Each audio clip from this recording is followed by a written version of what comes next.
Here is one you really don't want to miss. In this episode of Pending and Trending, I sit down with Guillermo Salas about how he successfully runs his real estate business and builds multiple streams of income while living abroad in Spain. We discuss the importance of balancing family time with business, leveraging technology for marketing, using AI to drive business growth, and building a revenue share group through EXP. Guillermo shares insights on creating multiple streams of income, the power of mentorship, and how to stay consistent while adapting to changing market conditions. Welcome to Pending and Trending. I am your host, Deidre Quinn, and this podcast is all about helping real estate agents stay ahead in today's fast-moving market. With over 20 years of experience and a passion for building relationships, I bring you the latest tips, trends, and strategies to elevate you and your business. Whether you're looking to dominate a niche, stay sharp on industry shifts, or build your own generational wealth, you are in the right place. Let's get to it, because what's trending today can get you pending tomorrow. I'm Deidre Quinn. I am a top agent with over 20 years experience in real estate. I'm the host of Pending and Trending.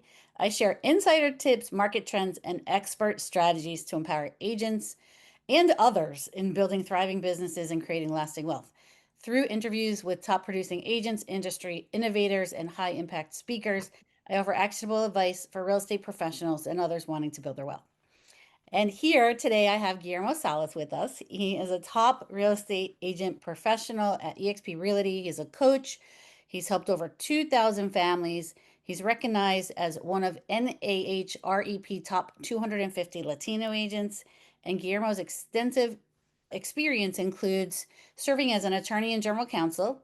He's a successful investor and a leader. He's passionate about helping agents build scalable businesses that provide both time and financial freedom. Welcome, Guillermo. Thanks for Also, thank with you. us Thank you for today. inviting me. I'm so excited to be here today. Yeah, thanks so much. So let's get started. And this topic is near and dear to me. You have been living and working in Spain for 3.5 years now, and that Yeah. just sounds like a dream. Yeah, well, it is at times a dream, sometimes a nightmare, but mostly a dream.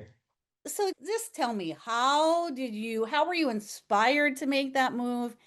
And how was it a decision that has now shaped your life and your business?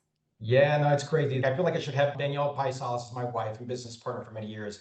She is the puppet master. Like literally, we had always talked about just take it. And so we have 4 kids, just frame that for the audience.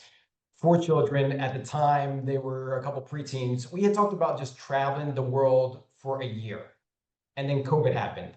And we started homeschooling our kids essentially because that's what we all did during that time, whether they went to school or not. Yeah. And I was like, oh no, we're not doing that. We were not going to go take our kids, travel around the world, homeschool them for a year. That was just crazy town.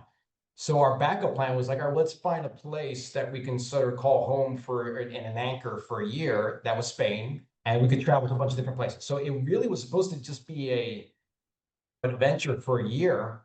And we got there, and I'm Puerto Rican, and then my kids, I wanted them to speak Spanish. We got to the end of that year. They learned a lot, and it was incredible. But we knew that if we came back right there and then, they would have lost everything they learned. And so we stayed another year. We moved from the southern coast of Spain to Madrid, and I felt absolutely in love. Our whole family just fell in love with the city. And our kids were thriving in a way that, especially one of our kids, was thriving in a way that he wasn't thriving back in the US. And it just made a bunch of sense to stay. And when you think about the other part of it is, hey, during COVID, I was selling real estate remotely anyway. Yeah. We all were, right? We were selling remotely. I'm like, why go backwards? So I like living. I love traveling. That's one of our things that we love.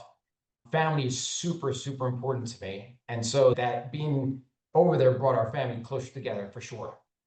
Like we just, I got full-blown teenagers now on my hands, and they want to go out, but like I held them like Mama, Papa, and Papa Bear. We got to hold them a little bit closer and a little bit more.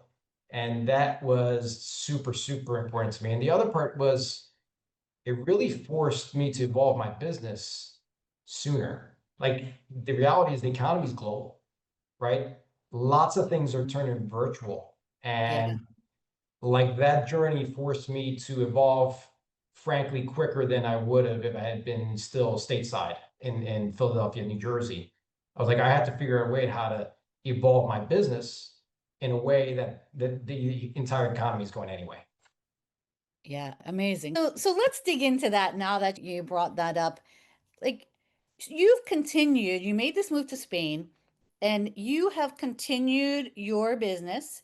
And yes, we all went virtual and many of our platforms and everything are still virtual, but you've actually continued selling real estate in the US from Spain. Is that correct? Yeah, to the tune of, I stopped counting in January, 550 transactions closed. 30 Wow. of which I personally closed last year, me, myself. And yeah, it really is. We talk about it takes a tribe to raise a child. Like, it takes a tribe to do lots of different things, including running a business, some of the stuff that I do at EXP. Like really, and like everything else, and I'm gonna put my business coach in, it starts here, right? Like the idea like, oh, this is stupid or weird. Like I had to like just boom, get that out of my head and discard that and once I set expectations of, hey, this is how I'm going to operate my business, then my clients and the agents that entrusted their faith in me to lead them, they accepted it. They were like, yeah, cool, this is the new norm. And I wasn't really seeing them that often face to face anyway. I had an office, a bunch of agents that came in once or twice a month. And so, Yeah, an office that you pay for that no one goes to. yeah, absolutely. We can get into that a little bit, but yeah, for sure. Yeah. Absolutely. So yeah, it wasn't as hard as we made it up. I made it up initially in my head. And as I started operating it, clients like, oh, cool, that's awesome. You live in Madrid? Yeah, can you list my property? I'm like, sure, like I'll do that. And it's not just the clients that I work with for years, because I would sold a bunch last year in Temple University, for instance, and then I would get calls from random people that I've never met. Say, hey, I saw you sold these 4 properties in Temple University pretty quickly. Would you list mine? I'm like, yeah, cool. By the way, I live in Spain, so I know the market really well. I have people like our Game Changers Nation, our EXP group, Game Changers within EXP. Like I've got incredible people for those things that you need on the ground floor. Right. There are very few things that you really need a physical presence for. You'd be surprised, right? Reality is when I was physically in the States, I focus more on the listing side of the business anyway. And I still work with buyers. So that still happens. But I was always setting expectations and using leverage and technology and people to not have to do all the things that take me away from my family. I just extended that to my experience abroad. Amazing, amazing. So what does your typical work day look like then? You're selling houses in the US, and I know you wear a lot of different hats, but what does your typical day look like for a Yeah, and so I'll preface this because we're launching a brand new business, so it's changed a little bit for that. But so I'll tell you the version of it before we started launching this new business, Expat Living. But yeah, so my typical day is we wake up way later than I did in the States. So like things in Spain don't open until 10 a.m. So like But you there's stay no up later, right? we do yeah, for sure. Like I was in bed by 9 o'clock, and I felt bad because I would have friends come over and I'm falling asleep on the couch. That's like midnight, 1 a.m. is the norm here. But I wake up like 7 a.m. and it was Okay. really an adjustment because I was a 5 a.m., 5:30 a.m. Yeah. kind of guy before. So 7 a.m. we wake up our kids, we had breakfast with them. I walked them to school, which is nice because my last stop in the States was in Jersey, so I was driving everywhere. So from a health standpoint, I walk a lot more than I did in the past. So I walk my kids, I walk my dog Chewy, it's a little golden doodle, which is adorable and a Nice, complete pain in the ass, nice. but she is adorable. We walk them to school. Danielle and I then take Chewy and we find the local cafe, one of them that we choose from, and we go have a café con leche and something to eat. Yeah, I love jamon.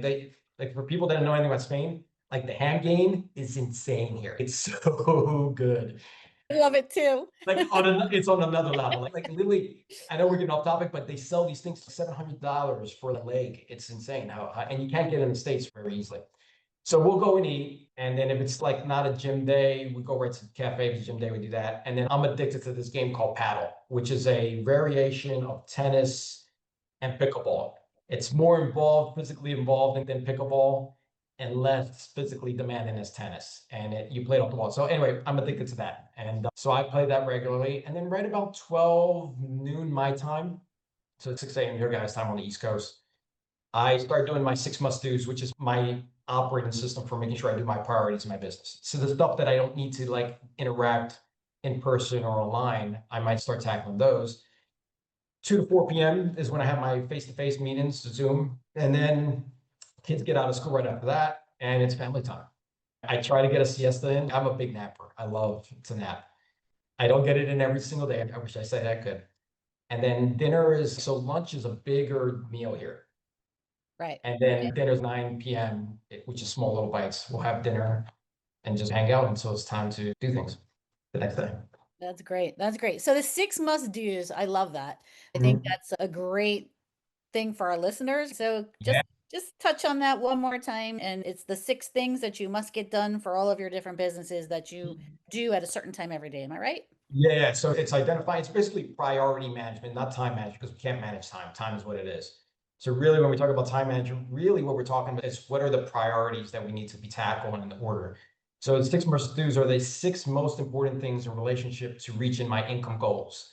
So I write them down the day before I go to bed, because one, it allows me to sleep better. I'm not worried about what I need to do. I'm able to start the day immediately, like with those action items in mind. My subconscious is already working on it. And then I put them in as calendar appointments. So it's an actual appointment that I have to do. And for the salespeople out there, I challenge it. Like, number one's got to be go after a new business. Number two is got to follow up with the people who said that they were going to work with you, whether it's now or sometime in the future. And then everything after that is 3, 4, 5, and 6. Right. And so it's 6 and only 6 of the most important things in relationship to reaching your income goals. That's great. That's great. Yeah. So you touched on reaching your income goals and you have multiple streams of income. Can you break down what those are? I know you wear a lot of different hats and why that's so important for agents and entrepreneurs today. And it's changed over the years. Some are more focused on now than I did in the past, and less on than others. But yeah, title company is an example. Like, it's always think about, here's our central hub. We're real estate agents. We sell real estate, and like, what are the offshoots of all the different things that we do and have expertise in that could create streams of income for us? So title is definitely one of them. Real estate portfolio. At one point, we had that up to about $35 million in real estate that we owned collectively, not just me, 2 of my partners. Created a solar company with sales professionals that has passive income component of it. Like, we have clients who own houses, right? And they need affordable utilities. Rev share is a huge thing. Like, EXP, it's the greatest opportunity that's faced our generation in real estate. That pays my mortgage. Like, it's an incredible opportunity. And now we're delving into, here's all this knowledge we have in our brain that we've amassed over the years. We're now creating digital assets and community memberships, which is like the holy grail. Like, community memberships are residual, right? Every month it comes in, and it's the holy grail of sort of a business owner. That is incredible, and we're super excited. I'm sure we'll dig into that a little bit more. But why it's important is because you don't know what the future holds, right? The biggest issue that I see in our real estate industry for real estate agents is that the system is set up to lock you up in this hamster wheel, a transactional hamster wheel. And you're only as good as your last sale, and your income is only as good as your last sale. And so why it's important is, like, you don't know what the future holds, right? God forbid you get sick or hurt and you're the breadwinner for your family. You're risking the financial safety and livelihood of your family by not thinking about all these, creating other streams of income in addition, not in lieu of, in addition to your sales. God forbid you get sick or you get hit by a bus, or maybe it's not that great, but like, you're just tired of selling, right? You wake up one day like, I can't go to another buyer consultation. So what's your alternative? If you're not building this up and having solutions and passive sources of income, or building other streams of income, and you're now 60, 70, 80 years old, and you're like, I freaking hate this. Like, I can't go up another set of stairs. I ruptured my Achilles, and I was there. I had no other choice. I had to be on my, I can only say in Spanish, muletas. I mean, I can't think of it in English, but I was climbing stairs with my, muletas. I still can't think of what it is. But that's really why it's important. It's like, you've got to have other options and exit strategy. You owe it to you, you owe it to your family, you owe it to the ones that care for you and that are you're supporting, to have options. Great. That's great. That's amazing. Amazing. So, how do you approach agents and how do you help other agents grow their businesses and encourage them to build these different streams? Yeah, no, it's again, it takes a tribe. So it's not just me. I'm grateful. I've had a lot of good mentors and coaches along the time. So I just share all that information. But I've been fortunate to partner with incredible people, you being one of them, but also we've got people like Kristen Holloway, Ed Fordyce, Mike Soroka, Matt Donnelly, John Mikish, Lars Heddenberg. Like we've created a community where we share our greatest information. Like that's, I know we'll talk about EXP in a little bit, but the reality is we're financially incentivized to help each other. We're partners, right? So we give away our best information. And because we're all incentivized to give away our best information and help agents grow, there's a support system that I haven't experienced it in other walks of life. I owned other brokerages. And the reality was, it was me, my sales manager, and maybe a couple of like awesome agents in the office that wanted to share their information. A handful, like maybe 10, 20 people. And once you exhausted that, what are you learning? And so the beauty of what I have right now is that I've got 90,000 agents worldwide who are my business partners, stockholders that are sharing their best information. And so, yeah, I don't need to know it all. If somebody says, hey, what's the latest on new construction? I'm like, I don't know if I'm the new construction guy anymore. In fact, I know that I'm not. Like, but I have at my fingertips the people who are. And Yeah. that's how we're able to help agents grow their business, whatever it is. Right now, I've been digging deep into AI and social media marketing. And for anybody who knew me and knows me, social media, I hated it. Yeah, you couldn't get me on there. Yeah. And now we're doing some really cool things with it. So let's dig in a little more to EXP. Now Okay. you've run your own brokerage, you've run teams, you've had a lot of experience in that field, and now you changed several years ago over to EXP. And what makes EXP different than a traditional brokerage? Yeah, no, it's funny because it's just not another brokerage. I think that's the common misconception. They're like, oh, I'm going to change from one brokerage to another. It's not that. And I didn't realize how much it's disrupted and innovated the industry until I actually had been in the company for about a year and a half. And it's the very DNA of the company makes it different, so much so that it creates this huge competitive advantage vis-a-vis the other sort of old-fashioned traditional brokerage models that they can't compete in the sense of like the other companies don't have the money to compete, to provide the technology tools that EXP continues to invest in. They don't make you a stock owner. So let me explain. This is truly like a Netflix blockbuster moment. It's why EXP's grown to 90,000 agents so quickly and quicker than any company's ever done in the history of real estate. So the way the brokerage models work, and it's been the same for the last 100 years, is you usually have somebody at the corporate top, some king or queen that had this great idea. They then go out and sell to regional owners, who then go out and sell to local office owners, which I was one of them at one point in time. And those local office owners need to then hire staff, and those staff at each one of the locations, and that staff then goes out and hires agents. And so agents are at the bottom rung here, and they're the only ones that are actually generating income. And when they generate income, it goes to pay for the staff, pay for the local office owners, regional officers, and all the way up to the king or queen at the top. What EXP did was it got rid of all that stuff in the middle. It got rid of the regional owners. It got rid of the local owners. It got rid of the redundant staff. It's got more staff than we need in order to support us. And what that did is it freed up all that cash in between to invest in things like technology, tools, lead sources. It can provide stock to us, right? We are all stock owners in the company. It then has money to give to agents to help grow their company. Like rev share, for instance, there's a lot of information about what rev share is. Do you know what rev share really truly is? It's just a marketing budget, right?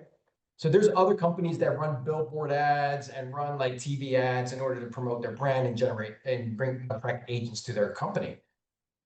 What Glenn Sanford did is says, rather than me pay some big corporation to run ads for me, let me just give it to the agents that are going to spread by word of mouth.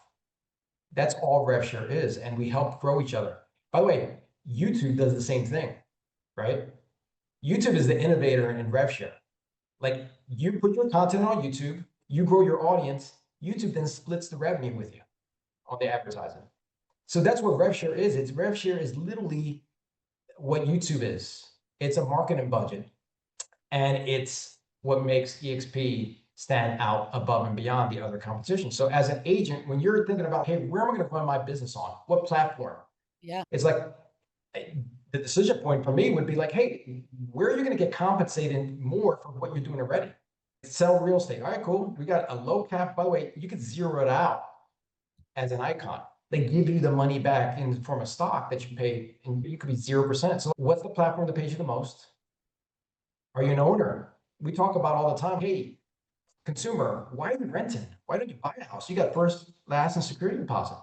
We give that advice to consumers. We should be taking that as our advice ourselves as well. As real estate agents, like, why are we renting our platform? Why don't we have a buy-in? Why don't we own a piece of the mothership while we're there? We're there selling real estate, right? We might as well, as we're selling real estate, it's what we're doing, get paid more. I love the way that you explain that it's a marketing budget and it's not actually a new concept. However, it's newer to the real estate world and really makes EXP an innovator in the industry. Is that right? It absolutely is. And that's why we've been growing. And if you look at like the P&Ls of other companies out there, like I ran this analysis of one of our training sessions, like there's companies that because of the way we're operating, can't compete because they've got 600 million more dollars in terms of operating expenses to run on, that they've got to feed their staff and their local offices and whatever it is for their phone services, all that stuff that otherwise can go to the agents. And that's why agents are flocking to EXP because, oh man, we're going to become wealthy, but we're getting compensated 5 different ways more under the EXP model than we would under some of these other models. Yeah. And the great thing about EXP is we're a known quantity, like 90,000 agents worldwide. So it's not, maybe years ago, people had some fear, oh, it's a newer company, it's not established. No, we're established. There's a bunch of copycats out there. And the reality is, hey man, I want Heinz ketchup. I don't want that knockoff brand. And that's really like those other ones, that's cool. But there's a reason there's Netflix. There's a reason there's an Amazon. They were the first movers and they own the market share. Yeah, yeah. Where's Blockbuster now? So, for someone who's heard of EXP but isn't convinced, what would you say they're missing out about what are they missing about the opportunity? Yeah, I think it's a misconception of what it actually is. I hear it all the time. Oh, you guys are all about recruiting. It's not true. It's absolutely not. I think the statistic is only about 10 to 11% of the agent population participates in rev share. It's an incredible opportunity, but no, it's not. Like we sell more real estate than every other company out there. And so we are first and foremost a company that sells real estate. And when you're doing it, like you get stock, why not create a 401k, right? There's just so many incredible parts of it. What I would encourage people is just have a conversation. Have a conversation with somebody that you know, trust, and knows has your best interest in mind, and explore it and see if it's the right fit for you. It doesn't hurt to at least investigate what it could possibly be. Yeah, yeah. Be open-minded about the opportunity, right? Yeah. Listen, it may not, at the end of the day, it may not be the right fit. Talk to somebody who is going to actually listen to you. So I think sometimes we also get a reputation like, oh, just joining our downline.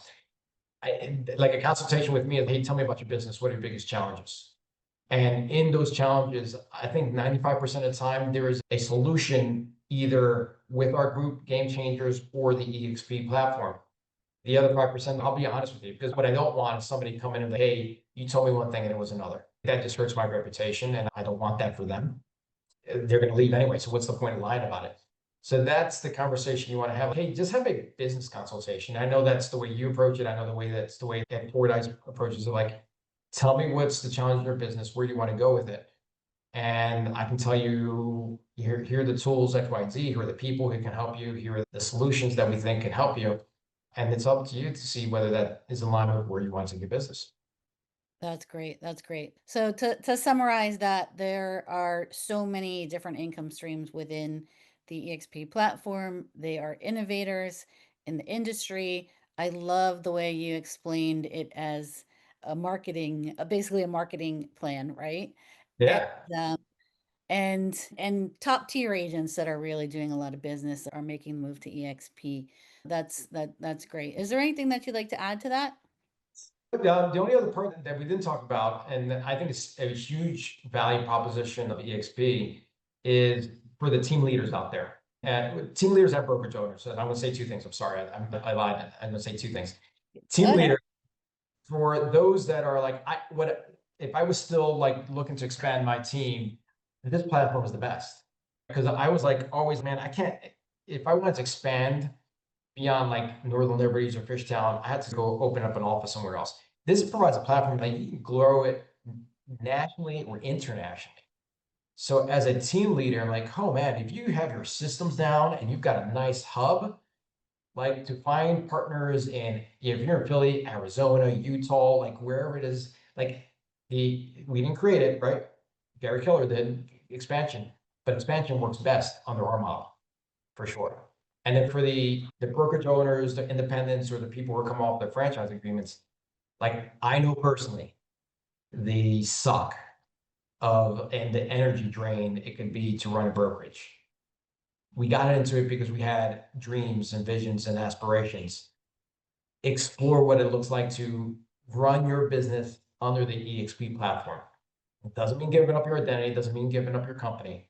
It's, hey, take away all the parts that suck the energy out of running a brokerage and let EXP handle that part of things. And you enjoy all the things that are great about running a brokerage, right? Like having the upside and potential and income, but teaching. Like that is the beauty of the model for someone like me who had my own brokerage. Like I can now pour myself into people and teach and still have that income potential, but I don't have to go run the checks to the bank and I don't have to fix the toilet that leaks in the office. It's the reality. And a lot of the brokerages out there, I know it. I know for a fact because I lived it for way too many years. Yeah. And this is the platform that really allowed you to pivot into the lifestyle and the businesses that you are running now. Absolutely. For sure. So the group, let's dig into that a little bit. You mentioned the group that you work with at EXP, and that group is Game Changers. And that you're speaking of, what makes that group different from other groups, and what kinds of people would thrive? What can we tell our listeners, like who would thrive in that kind of a group? Yeah. No, so I think somebody who's going to thrive is the person who knows either they're tired of being in that hamster wheel, right? They're like, hey, I'm burnt out. And it's been Yeah, tough. Like it's the reality. Let's talk about it. Like it's been a tough real estate market for the last few years, right? sure. People writing offers, multiple offers and buyers as a buyer agent and not winning. And like doing 6, 7 times the amount of work they would do in a normal transaction just to get paid what they previously would have gotten paid. Lack of inventory. Now sales are down by half the amount in terms of the number of units. It's tough. And so people who are like that would be attracted to our group are people who are like, hey, like let me continue to sell real estate. That EXP has not innovated selling real estate. What they've done is innovate the platform in which you run your business on. Right. And so what I love about Game Changers is that we've got the best and the brightest, 6,000 members global that are just sharing their best information and supporting each other because we are partners. And people don't understand what partners mean. Oh, that's a foofy talk. Like, no, we are financially interested in each other's success. We're stock owners in the company. We help each other with the rev share model and literally it's paying my mortgage. And I've just started focusing it really in the last year and a half. So this is an opportunity where if you can have something that pays your mortgage, how much that frees up pressure and concern and all the things that we have on us. It's not a small mortgage either. Right? So it's not. My wife has some nice taste. Go Danielle, go Danielle. Yes, yes, yes. Make sure she doesn't hear that part. That's great. That's great. So we touched on this a little bit, and I know that you and your wife Danielle started that is can just give us an overview of what that is and how you're helping people to live the life that they want to live through that organization. Yeah, again, it's like Lily, you should be interviewing Danielle. Is really is the moral of the story here. Oh, I want to get her on. Yeah, was her brainchild. She, again, handled the entire process for all the real hard parts of the process, moving our family over from the US to Spain. And it's a bear. Like it's a lot to take on between the visa requirements, between identifying what city or country you want to live in, the schools, if you have children, like where you want to enroll them, where lots of people, it's a very common thing when people talk about it. We picked the wrong school and it was just a bad situation for the kids. We actually experienced that as well. We picked the wrong town initially, the wrong school. And really what expat living came out of the experience, like, or even things like we promised our son, like, hey, you're going to go to Spain for a year, and he loves to play soccer, football in Spain.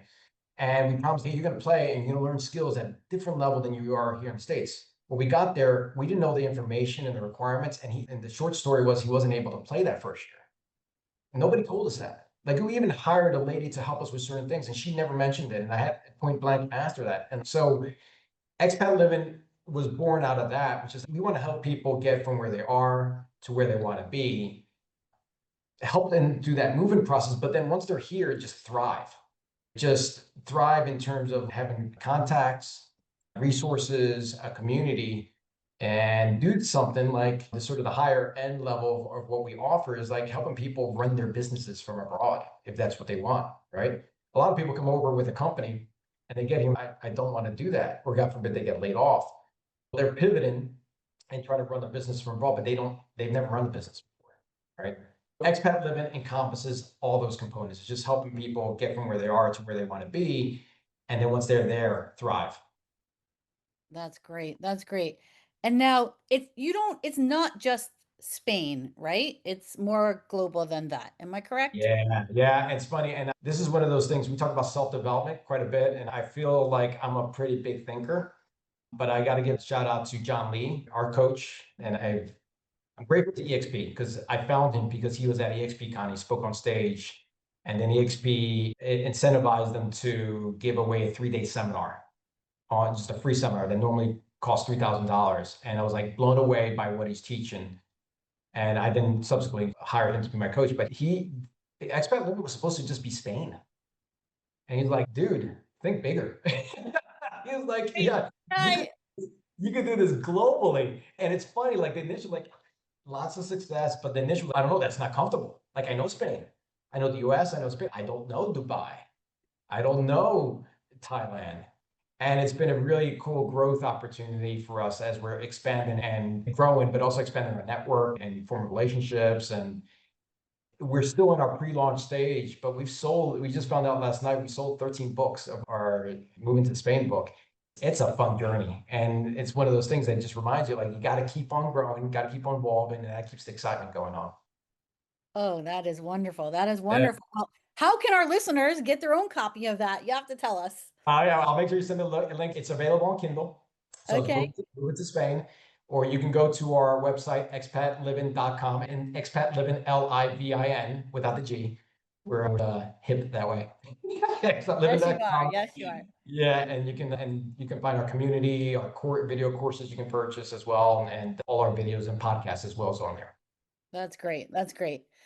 So, what is the biggest misconception people have, would you say, of moving abroad and living abroad, running a business? What's the one misconception, the biggest misconception you could? Yeah, I think it's two sides of the same coin. It's hard, it's too hard, or it's too easy. And hard in the sense I had a lot of insecurity that first year about, like, are people going to accept me being abroad and running a business? It's really interesting, right? Because of all the business I've done, I've lost one listing. And the listing I lost was when I actually flew into Philadelphia. It was a $2 million listing so I could pitch it in person. It's the only time I've done that. And it was like, I got in my head like, oh, this is price point. I got to do this. They must have smelled the insecurity or like that I had about being abroad. I didn't get that listing. Wow. Yeah. And so, it just tells you like, hey, people will lead where you go, where you lead them. And the proof is in the pudding. Like I'm able to sell a lot of real estate remotely with a great support system, a great platform that supports what I'm doing remotely. If I had to go drive into an office and drop off my checks, like I couldn't do what I could do. Like being able to take photocopies of the checks and then get paid off of commissions off of photocopies is huge. These are things in terms of the platform. And when I say platform, the brokerage that I'm running the business on, that's what a brokerage is, right?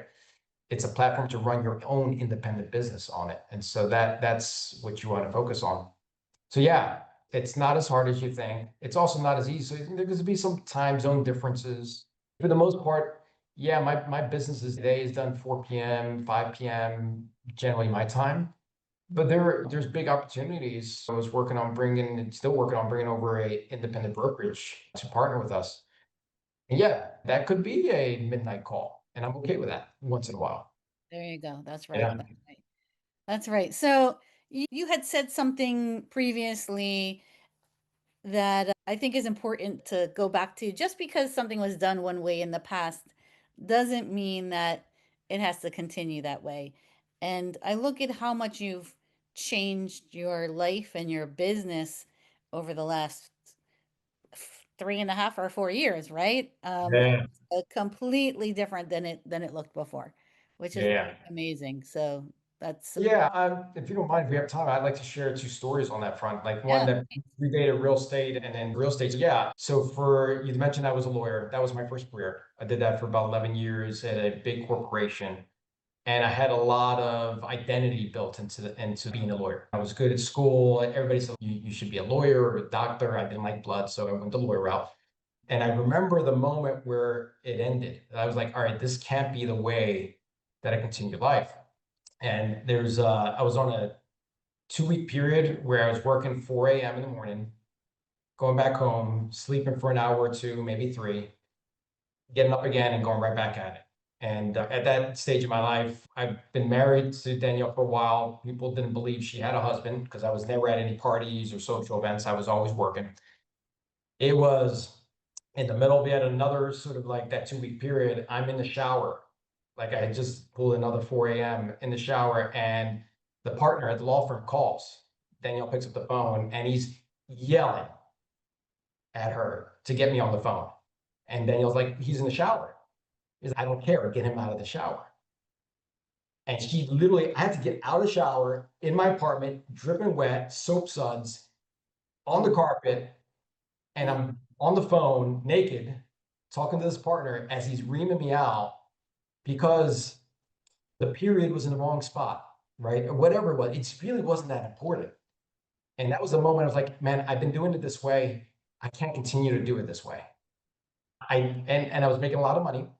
And that's where I made the point, like, I'm going to switch over to real estate. This is the end. This is the path that I'm going to choose. I can't continue to sacrifice my personal life at the expense of my professional career.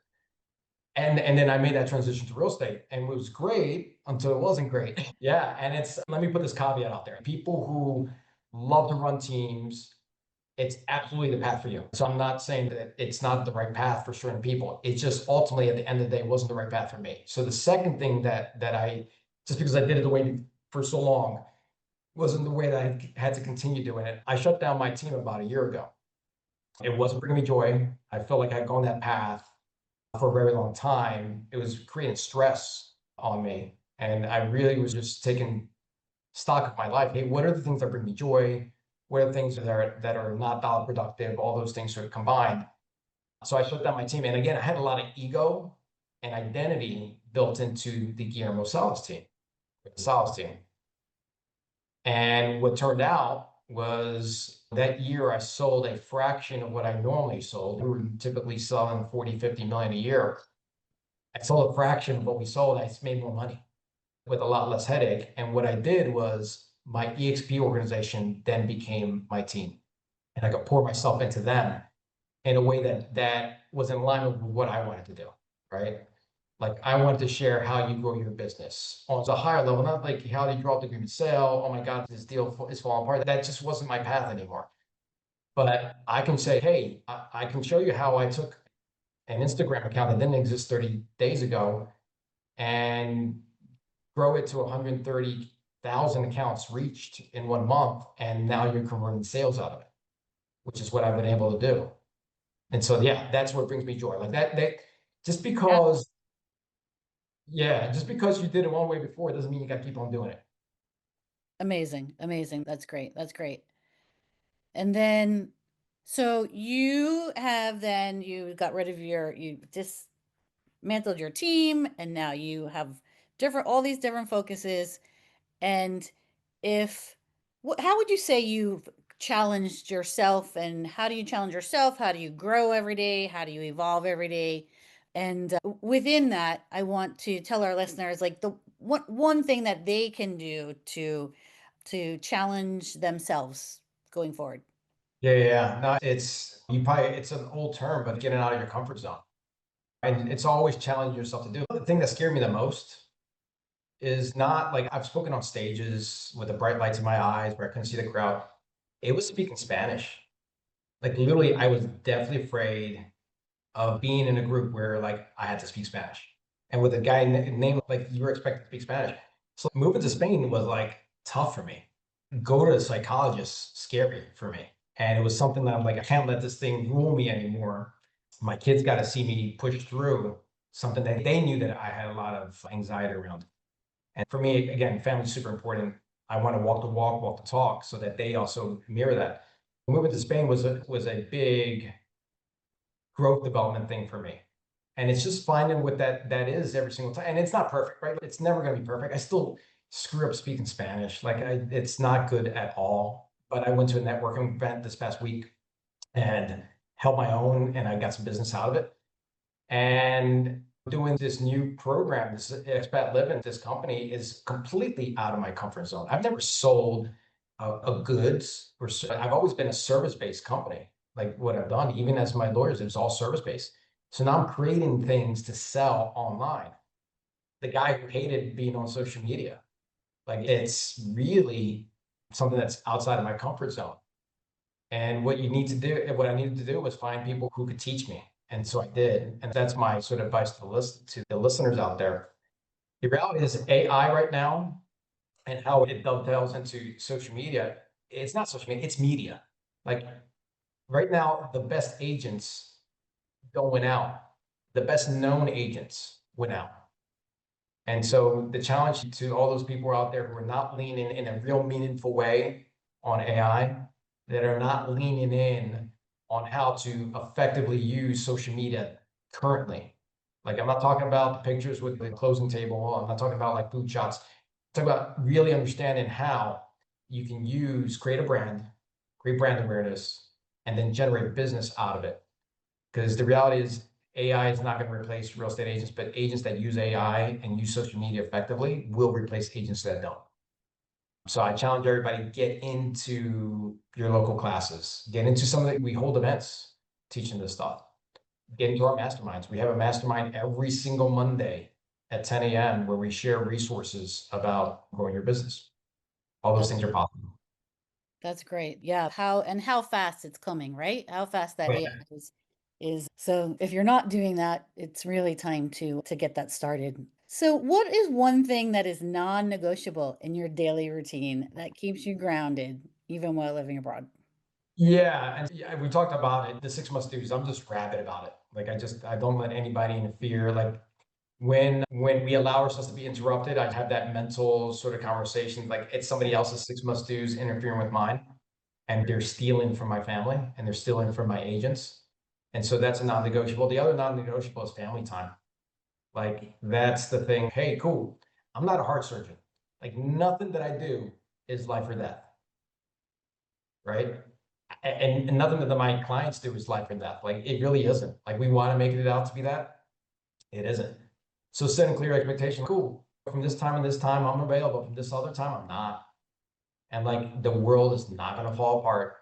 Your life is not going to fall apart. You're not going to go bankrupt if between this hours of this and this we don't talk. Yeah. That's, I just want to say it's been a fabulous conversation, and I think our listeners have learned a ton. I think that if anyone in our listening group wants to know more about living with intention, the Game Changers group, EXP Realty or Expat Living, they can reach out to Guillermo to learn more about that. If you'd like to attend any of the meetings and AI sessions that are held within his group, they can reach out to him. And Guillermo, what's the best way to reach you? Can we repeat that for the listeners? Yeah, it's gsalas at strealtynetwork.com. It's a great email. That's great. And if they want a copy of your book, they can go on your website at Expat Livin. Is that right? Livin.com. Correct. That's great. That's great. Thank you so much for being on our podcast today. We really appreciate it. And thanks for all the tips. I appreciate it. You guys have a wonderful day. That's a wrap on this episode of Pending and Trending, where hot meets what's happening in real estate. If you found today's conversation helpful, we'd love for you to hit follow or subscribe, leave a quick review, and share the episode with fellow agent or industry pro. Got a trend, tip, or hot take we should be talking about? Send it our way, and we might feature it in an upcoming episode. Thanks for tuning in, and until next time, stay sharp, keep your transactions in motion, and let your energy keep trending.